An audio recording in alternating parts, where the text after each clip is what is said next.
আসসালামু আলাইকুম, আশা করি সবাই ভালো আছেন। আজ 23শে আগস্ট শুক্রবার 2024।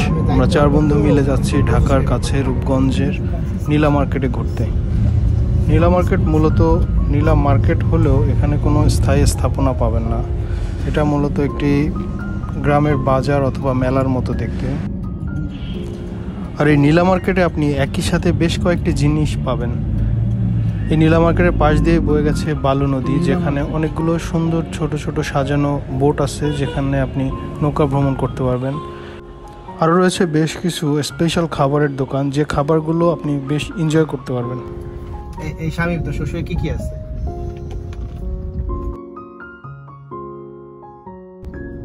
আমাদের মিলন সাহেব গাড়ি রাখার জায়গা খুঁজতেছে, খুব টেনশন। মোবাইল টিপে নিশ্চিত সে কাউকে এখানকার নেতাকে সে ফোন দিবে। হ্যাঁ, ফোন দিয়েছে। কোনো নেতারে ফোন করতেছে নাকি? এবার টাটা দেয়। কোনো নেতারে ফোন করতেছে, গাড়ি কই পার্ক করা যায় এই জন্য।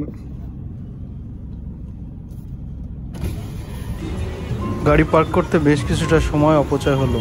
অবশেষে গাড়ি পার্কিংয়ে রেখে আমরা পায়ে হেঁটে যাচ্ছি মার্কেটের ভেতরে।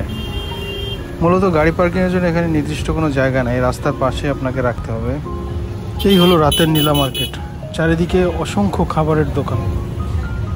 নীলা মার্কেট এসে হাতের বাম দিকের এই ছোট্ট গলিটি দিয়ে ঢুকলেই পেয়ে যাবেন আপনি সেই বালুর নদীর ঘাট, যেখান থেকে আপনি নৌকা ভ্রমণের জন্য নৌকা ভাড়া করতে পারবেন।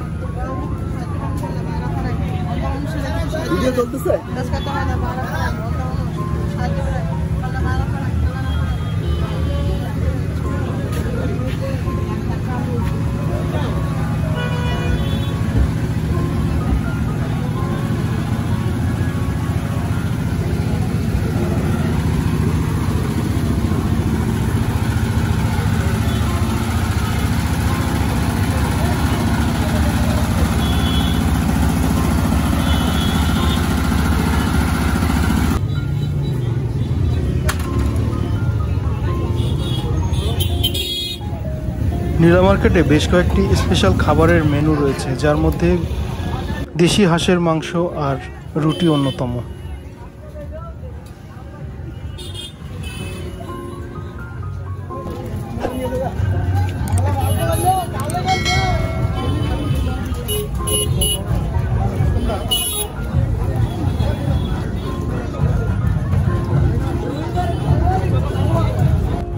বাচ্চাদের জন্য রয়েছে সুন্দর নাগরদোলার ব্যবস্থা।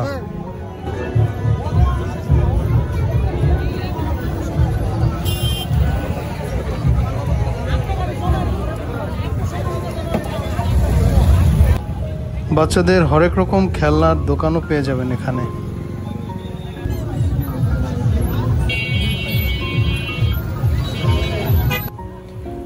নীলা মার্কেটে বেশ কয়েকটি হোটেলে আপনি দেশি এবং সামুদ্রিক মাছ পাবেন, যে মাছগুলো আপনি কাঁচা অবস্থায় অর্ডার করে আপনি আপনার পছন্দ মতো ফ্রাই অথবা রান্না করে খেতে পারবেন।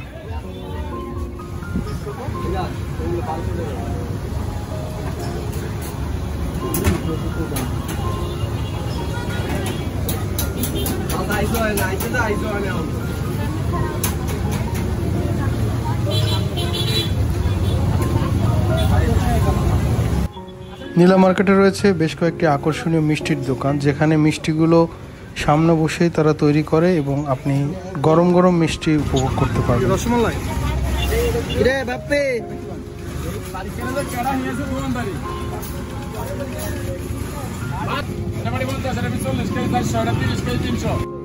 এই ছিল আমাদের ছোট্ট নীলা মার্কেট ভ্রমণের কিছু মুহূর্ত। আপনারা যদি নীলা মার্কেট ঘুরতে আসতে চান, তাহলে ঢাকার যে কোনো প্রান্ত থেকে কুড়িল বিশ্ব রোড আসবেন এবং সেখান থেকে আপনারা রিক্সা অথবা সিএনজি নিয়েই সরাসরি নীলা মার্কেট চলে আসতে পারবেন। সবাই ভালো থাকবেন, দেখা হবে নতুন কোনো ভিডিওতে। আল্লাহ হাফেজ।